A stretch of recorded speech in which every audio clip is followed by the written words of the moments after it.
Bonjour à tous et bienvenue sur la chaîne Bookscenaria. Bonjour à tous, on se retrouve pour la vidéo des résolutions de 2026, donc surtout du côté livresque. Je me suis aussi fait des résolutions du côté personnel, donc vraiment que le côté livresque. Donc je vais vous donner mes résolutions et aussi les 5 livres que je veux absolument lire cette année. Il y en a certains que vous avez déjà vus plusieurs fois, je sais, vous êtes en droit de me taper sur les doigts, je conçois. Mais c'est pas grave. Ça arrive franchement. Et puis l'année 2025 a été très compliquée pour moi sur tous les plans, tout simplement. Et j'ai passé les 3 quarts de l'année en panne de lecture. Donc ça a été très compliqué. J'ai eu des moments hauts, j'ai eu des moments de bas. Mais j'ai trouvé que ma relation avec la lecture n'a pas été la meilleure en 2025. Qu'il y a des choses qu'il faut que je change, tout simplement, qu'il y a des choses qu'il faut refaire pour que ça soit beaucoup plus sain. Et j'y travaille parce que ça reste ma passion première, ça reste quelque chose qui me fait vivre.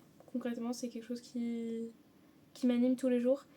Et j'ai vraiment envie d'avoir quelque chose de sain et qui soit présent dans ma vie sans qu'il y ait des choses négatives reliées à ça. Voilà, c'est un peu cafouillis, mais voilà. Et du coup, je me suis mis quelques résolutions, sachant que je cherche à ne pas trop me prendre la tête non plus avec ça. J'ai vraiment envie, comme dit, que ce soit quelque chose qui existe et qui soit sain. Le premier objectif que j'ai, ça serait de tenir un reading journal. Ça doit faire 2 ans que j'en parle. Ça doit faire la 3e année que je me dis j'en commence un. Et la 3e fois c'est la bonne. Cette année, commence un. Je l'ai toujours pas commencé parce que je suis en train de réorganiser pas mal de choses dans l'endroit où je vis, tout simplement. Parce que je n'ai toujours pas acquis la liberté que je cherchais à avoir. Et ça sera pas pour demain. Il y a encore du temps avant que je puisse l'avoir, tout simplement. Donc là, actuellement, j'essaye de faire avec ce que j'ai et de faire en sorte que ça marche et que ça se combine bien pour que je puisse réussir à faire les choses que je veux faire. Voilà, toujours un peu cafouillis, je m'en excuse, et voilà. Mais j'aimerais vraiment pouvoir en avoir un. Et j'ai pas mal de choses à ma disposition pour pouvoir en avoir un. Ensuite, j'aimerais être à jour sur mes lectures communes. Voilà. Je fais pas mal de lectures communes à gauche à droite, j'en lance beaucoup, voilà. Et en fait, je me suis rendu compte que je suis en retard tout le temps. Au point où, des fois, je vais faire une lecture commune 6 mois après. C'est pas le but, ça sert pas à grand chose. Donc, j'aimerais pouvoir être à jour sur mes lectures communes, au minimum celle du book club, parce qu'on en a une par mois. On n'en a pas 60 000, on en a une par mois. Donc, j'aimerais être à jour au moins sur celle-là et celle que je me mets à côté avec des amis, des groupes, ce genre de choses. J'aimerais pouvoir les tenir, que quand je m'engage dans une lecture commune, je la fasse. Voilà. Que je ne m'y engage pas pour abandonner après. Là, j'aimerais pouvoir vraiment m'y tenir. Ensuite, j'aimerais être à jour sur mes séries en cours. Du coup, je vous mets la vidéo par ici de mes séries en cours. J'en ai quand même pas mal. Et l'objectif, ça serait d'être à jour dessus. Je sais que je vais commencer des nouvelles séries cette année. Comme tout le temps. On continue forcément de nouvelles séries. Mais l'objectif, c'est au moins d'être à jour sur celles qui étaient commencées avant.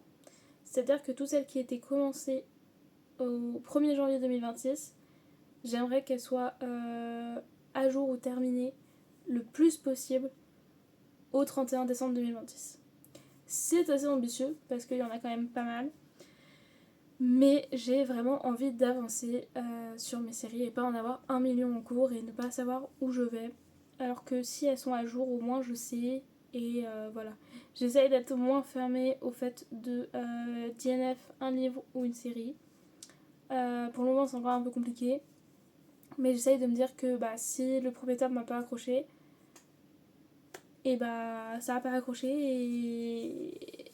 et on garde pas la suite, et on se force pas, on arrête la série et voilà. Quelque chose encore sur lequel à travailler, mais on y va petit à petit. Toujours sur une question de retard, j'aimerais rattraper mon retard sur mes box VO, donc mes box en anglais, sachant que j'en ai pas mal.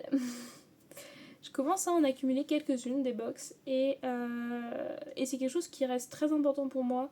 C'est un budget, oui c'est sûr. Et c'est un budget que je m'alloue, voilà, que je trouve l'argent dans mes finances et que je m'alloue. Et qui fait qu'à côté, forcément je sacrifie d'autres choses, enfin voilà. Donc j'ai quand même plusieurs box et j'aimerais être à jour dessus. Celles pour lesquelles ce serait le plus simple d'être à jour rapidement, c'est les Quarterly. J'en ai 2, donc ça représente 4 livres à l'année. Donc comme j'en ai 2, ça représente 8. Mais c'est les plus faciles à rattraper parce qu'il n'y a pas un livre tous les mois. Voilà. Ensuite, celle qui serait la plus facile à rattraper après les Quarterly, c'est la Ilu, parce que je l'ai depuis septembre. Donc j'ai 5 livres, sachant que celui de janvier ne devrait pas trop tarder, vu qu'on est déjà le mai-janvier. Mais j'ai actuellement, ouais, c'est ça, 5-6 livres de retard. Celle où c'est la plus dure à rattraper, c'est forcément la Fairyloot. Fairyloot, je suis actuellement abonnée à eux depuis maintenant 2 ans. Je me suis abonnée à eux 1 mois avant d'ouvrir la chaîne. Donc ça fera bientôt 2 ans que la chaîne est ouverte. Et du coup ça fait un peu plus de 2 ans que j'ai Fairyloot.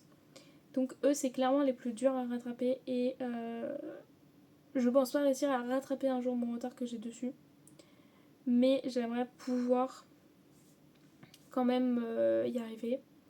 Donc voilà, c'est aussi une manière pour moi de pouvoir faire des tris plus facilement parce que je me suis mis cet objectif de faire un tri tous les mois, voire tous les 2 mois si à la fin du mois je peux pas faire un tri, pour pouvoir trier les livres que j'ai, que ce soit les livres lus ou les livres en pile à lire, parce que j'ai une pile à lire qui est de plus en plus grande, qui ne diminue pas forcément, et en fait il y a des livres qui sont là depuis des mois ou des années qui au final ne m'attirent plus, ne tentent plus ou ne correspondent plus à mes goûts. Et en fait ils sont là alors qu'ils pourraient être ailleurs et plaire à quelqu'un d'autre. Donc j'ai vraiment envie de faire des tris mensuellement pour pouvoir apporter du renouveau à ma bibliothèque, pouvoir me permettre de respirer un peu plus avec ma pile à lire, parce que j'ai actuellement une pile à lire qui est aux alentours de 300 romans. Ça fait beaucoup, j'en ai conscience. Après c'est des années aussi de livres. Clairement ça fait déjà plusieurs années que je me suis remise à lire, que du coup j'achète des livres. Voilà, ça m'arrive d'acheter beaucoup en occasion, qui fait que t'en as beaucoup plus pour moins cher. Je me suis mis au VO, qui fait que c'est pareil, t'en as beaucoup plus pour moins cher. Il y a les box, il y a les cadeaux, tout ça. Et en fait, j'ai accumulé beaucoup de livres. Et l'objectif en 2026, c'est que j'ai une palle d'au moins 200. J'aimerais bien descendre à plus bas, mais je me dis c'est un peu ambitieux. Donc pour le moment, je me dis je vise que la palle descende à au moins 200 livres à la fin 2026. Si j'arrive à qu'elle soit encore plus basse, ça serait génial. Mais j'aimerais vraiment pouvoir la descendre et c'est pour ça que j'aimerais reprendre un vrai rythme de lecture et une vraie relation saine à la lecture pour enlever les pannes de lecture et pouvoir lire et donc descendre ma pile à lire, et aussi faire des tris pour permettre de la descendre encore plus. Sachant que je me suis mis avec un groupe sur un challenge de lecture qui s'appelle Vide ta palle, qui est le concept d'une personne, je n'ai plus le nom, mais je vous le mettrai en barre d'infos pour l'accréditer, Et en fait, c'est un système qu'on a un petit peu retravaillé dans le groupe, qui fait que chaque livre que tu lis t'apporte un certain nombre de points en fonction de son ancienneté dans ta pile à lire. Et en général, pour 10 points, tu as un crédit pour acheter un livre. Donc c'est-à-dire qu'il faut que tu lises assez pour avoir ces 10 points, pour pouvoir t'acheter un livre. Donc c'est-à-dire que tu peux lire par exemple 3 livres et ça va te faire tellement de points que tu peux acheter un livre, comme tu peux en lire 8 pour un livre. Ça te permet vraiment de réduire ta palle pour acheter. Et tant que tu n'as pas de crédit, tu peux pas acheter. On a mis certaines exceptions parce que pour pas non plus s'empêcher à 100%, enfin pour pas se sentir frustré. Donc par exemple moi avec tout ce qui est les box livresques ou les éditions spéciales, donc les éditions Fairyloot, Illumicrate, Allcrate, qui sont vraiment spéciales et en fait si tu loupes la vente, tu loupes la vente et tu n'as pas le livre. Et les box livresques parce que voilà, on est plusieurs à avoir mis ces exceptions là parce que en fait on sait que ça va plus nous frustrer qu'autre chose. Mais à côté on a vraiment ce truc de on n'achète pas le livre si on n'a pas de crédit. Et peu importe s'il y a vraiment un livre qu'on veut plus que tout au monde ou voilà, on est vraiment en mode tant qu'on n'a pas les crédits on peut pas l'acheter. Et donc ça te pousse en fait à vouloir diminuer ta palle pour pouvoir acheter des livres. Donc c'est vraiment cool. Et comme j'avoue que hormis les éditions spéciales et mes box livresques, ça fait un moment que j'achète pas tant que ça en librairie, où la tentation est moins forte, hormis les graphiques que je vais acheter et que je vais prendre plus de plaisir en fait à aller acheter un graphique. Et j'ai pas de restriction de crédit sur mes graphiques parce que ma pile à lire est elle est pas si élevée que ça. Et surtout que je peux la vider vraiment en une après-midi si j'ai envie. Donc moi j'ai pas de restriction sur ma pile à lire parce que c'est pas ma pile à lire générale. Mes graphiques je les compte vraiment à côté et voilà.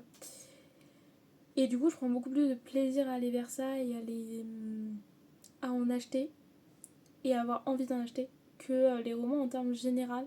J'avoue que ça fait un moment où j'ai pas eu tant de grosses tentations que ça.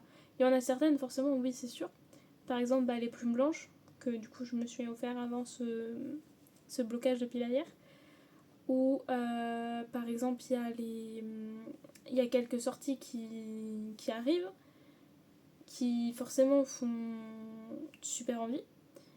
Et du coup ça te donne cette envie d'aller les acheter et donc du coup de vider ta pile à lire pour les acheter. Voilà. J'ai un petit peu raboté un peu la même chose mais voilà. Et le dernier objectif, ça serait d'avoir un 50-50 au niveau de mes lectures. C'est-à-dire de vraiment pouvoir lire autant en français qu'en anglais. Ça serait vraiment un objectif que je cherche à atteindre et que j'aimerais vraiment atteindre parce que ça m'intéresse vraiment de pouvoir lire autant en anglais qu'en français, comme je veux ou quand je veux. Et surtout que vraiment les livres en anglais m'attirent de plus en plus comparé aux livres français. Je dis pas que les livres en français ne m'attirent plus du tout, mais je sais que j'ai moins d'attrait pour eux. Il y en a plein qui continuent à m'attirer, et c'est surtout quand c'est des auteurs-autrices français, comme j'en avais déjà parlé. Mais en termes général, j'avoue qu'à choisir, je vais aller acheter un livre en anglais. Voilà. C'est globalement tout pour mes résolutions. Du coup, je vais vous montrer maintenant les 5 livres que je me dis il faut absolument que je lise cette année.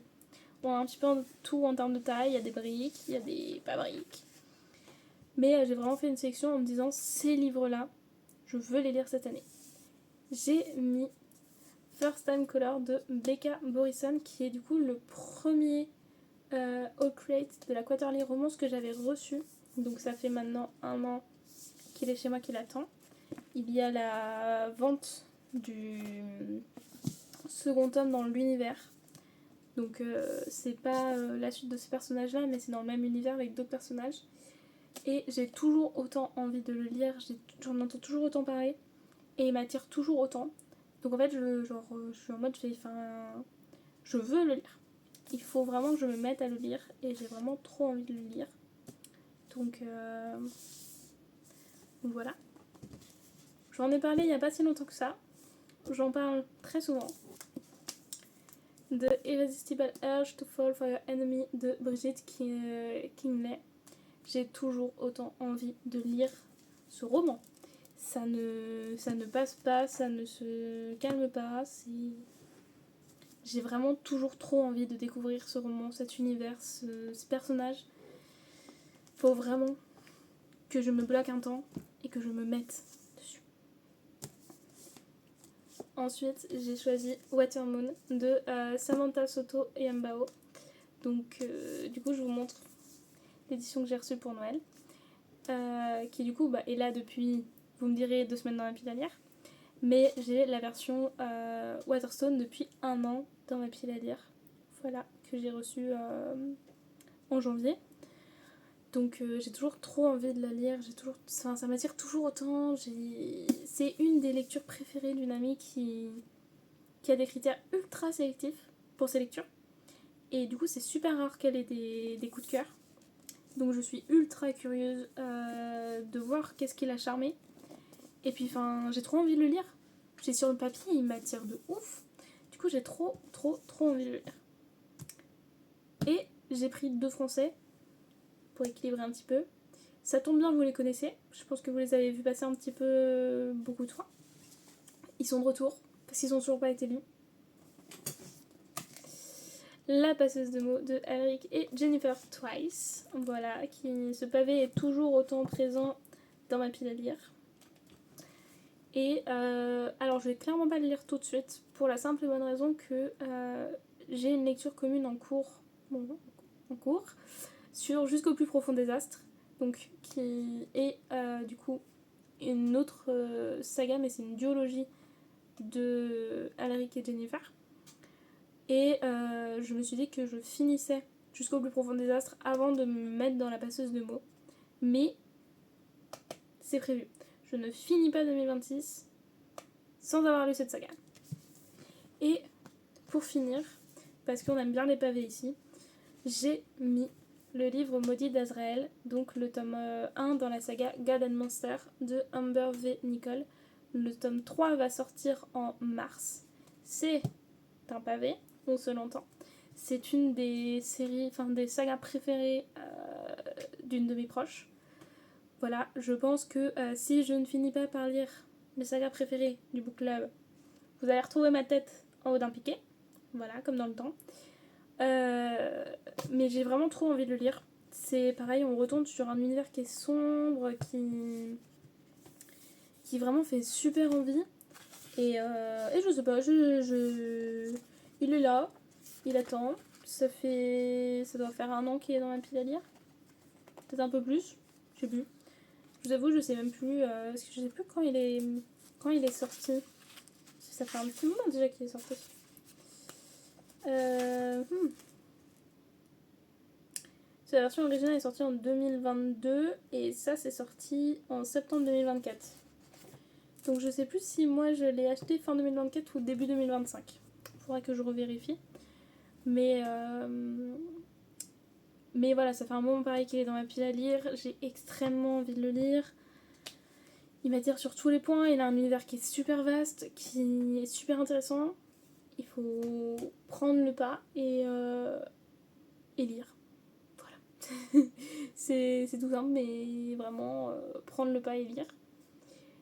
Et j'ai trop hâte. Parce que c'est vraiment des livres qui me font super envie. C'est vraiment des livres qui m'attirent vraiment de ouf.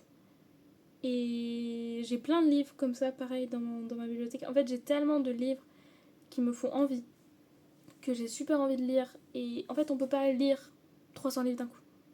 Humainement, ce n'est pas possible de lire 300 livres en même temps. Donc on est obligé d'en choisir d'autres. Mais en fait, c'est que j'ai vraiment cette envie d'avancer sur mes lectures et de lire que... voilà. Donc cette année, l'objectif, c'est vraiment de lire. Sans pression, sans blocage, sans... voilà. Juste de pouvoir lire librement. Tout simplement. Voilà. Voilà pour mes résolutions de l'année 2026 en termes livresques. Et vous, est-ce que vous avez décidé de vous mettre des résolutions pour l'année 2026 ou pas du tout? Et est-ce que vous avez aussi fait une sélection de livres que vous vous dites je peux pas finir l'année sans les avoir lus? Je suis curieuse de savoir si vous en avez fait.